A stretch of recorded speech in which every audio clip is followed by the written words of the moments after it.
And for more on this, let's welcome in Newsmax TV political analyst Dick Morris, who is the New York Times bestselling author of Armageddon: How Trump Can Beat Hillary.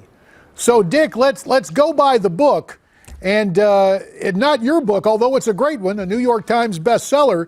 I'm going back to the one Hillary wrote 2 decades ago. It Takes a Village. We're hearing tonight she's going to return to that theme, and here's the way she sounded at a convention back, I believe, in 1996. We have learned that to raise a happy, healthy, and hopeful child, it takes a family. It takes teachers. It takes clergy. It takes business people. It takes community leaders. It takes those who protect our health and safety. It takes all of us.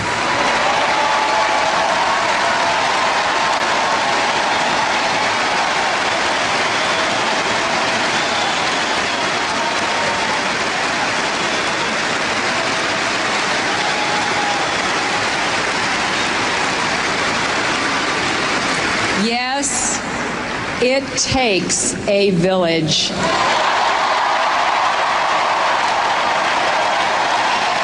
And it takes a president. So, when you hear that, Dick, and I'm just kind of curious, since you were working for the Clintons back in 96, are you hearing some of the words you helped write? No, I had nothing to do with that speech. In fact, I didn't really understand what she meant by "it took a village" until after I listened to it. But I think that I first want to just comment on last night. I was so struck with the Biden and the Trump speeches, Biden and Obama speeches, at their total failure to really make a case against Trump. It was all fluff. It was all, oh, Donald Trump, God, you can't elect him, or we don't want someone who divides us, or somebody who has dark views of this country. They did not lay out, as they did in 2012, the very specific issue predicate of the Democratic Party. For example, the word abortion or choice or life did not appear in either Biden's or Obama's speech. All the gun control was there, but not a lot of it. And it was not an issue-specific speech. It was instead kind of a stylistic condemnation of Trump as being sort of out of fashion and worried and fantasizing that he would be a dictator. But I think that that was really a mistake on their part. First, they had Bill Clinton not laying out the case, but instead doing this, I called it a walk down memory lane for people with Alzheimer's. Wow. Oh, Dick, you're tough, man. You're tough. Now, listen, I know what you're saying about Bill, but let's talk about the current president, since you touched on his speech last night. As President Obama tried to make the case for Hillary, he employed some imagery that is a little bit trite. Let's look and listen. We battled for a year and a half. Let me tell you, it was tough. Because Hillary was tough. I was worn out. She was doing everything I was doing, but just like Ginger Rogers, it was backwards in heels. So, Dick, if a Republican said that, that Republican would be just ganged up on in the media culture. But that's okay with Mr. Obama, huh? Yeah, I guess.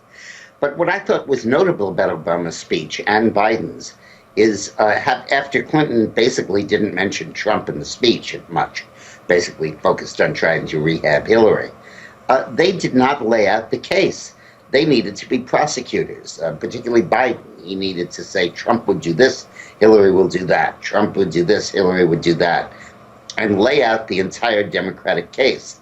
Because the Democratic Party is a collection of constituency groups, issue groups, ethnic groups. And he needed to spell out how each of them would be offended by Trump and how Hillary would accommodate each of them to put together that coalition. Instead, they just took aim at Trump in kind of the way you would at a cocktail party. And I think that the result is that Trump really escaped the kind of battering that Romney got in the Republican convention. Now, we'll see if Hillary makes up for it tonight. But I was struck by the real lack of specificity in using the Republican hot button, the Democratic hot button issues. Tell you what, let's go to the phones now and see what our viewers think at 1-877-NEWSMAX, 1-877-639-7629. An area not all that far from Philadelphia, Johnstown, Pennsylvania, is where Dieter joins us. Hi, Dieter. Hi, Dieter. Welcome. It cracks me up. I have never been really into politics, but this year, after what I went through with Obamacare, last year I had to pay over $1,400 in taxes because of Obamacare, because I was laid off from my job and I couldn't afford the COBRA, which was $300-some a month, as you know, and that's how they get you. And also, I've been a U.S. citizen since 1956. I come here from Germany. When I went to get my Social Security, they denied me. They held me back for over 3 years, insisting that I'm not a U.S. citizen. I had to go to get a 600 form, pay $600 just to prove to them that I'm a U.S. citizen. Now, isn't that a crock? It is absolutely a crock, and you are setting up. And Dick Morris, when you hear this, Dieter, a guy who wasn't involved politically, a citizen by choice coming to the United States, having these fights over his citizenship, having these fights over Obamacare, this should be in Donald Trump's wheelhouse. Yeah, I think it absolutely is. I think both the free ride that illegal immigrants are getting on the one hand, and on the other hand, the incredible cost of Obamacare and what a fraud that is as a promise. Even if you can afford the premiums, you can't afford the deductible and you don't actually get any medical care. I think that those are very, very potent issues and very strong ones. And next to that, the Democrats have on the other side, oh, you can't possibly vote for Donald Trump. He's like so out of it. He's so yesterday. He's so radioactive. I mean, it's like a fashion show rather than a political agenda. Well, to that end, Donald Trump on the stump earlier today in Davenport, Iowa, and he was out to expose what he called the lies at the Democrat convention. Let's listen and watch. I've been watching these speeches at night, and boy, am I getting hit. Ooh, ooh, ooh. I am getting hit, and they don't mean it, and there's a lot of lies being told, but I guess they have to do their thing. So that's Trump kind of magnanimous, drawing chuckles from his supporters this afternoon. Yeah, well, I think the Democrats have failed in the first 3 days of the convention to really do much. The first night was Bernie Sanders' night, and that did nothing but underscore the divisions of the Democratic Party and legitimize the Sanders opposition. Michelle gave a good speech, but to no real effect. I think the Clinton speech was ridiculous, and I did a video countering it, telling the truth about it. It's on dickmorris.com. I've had 5.5 million views of that video.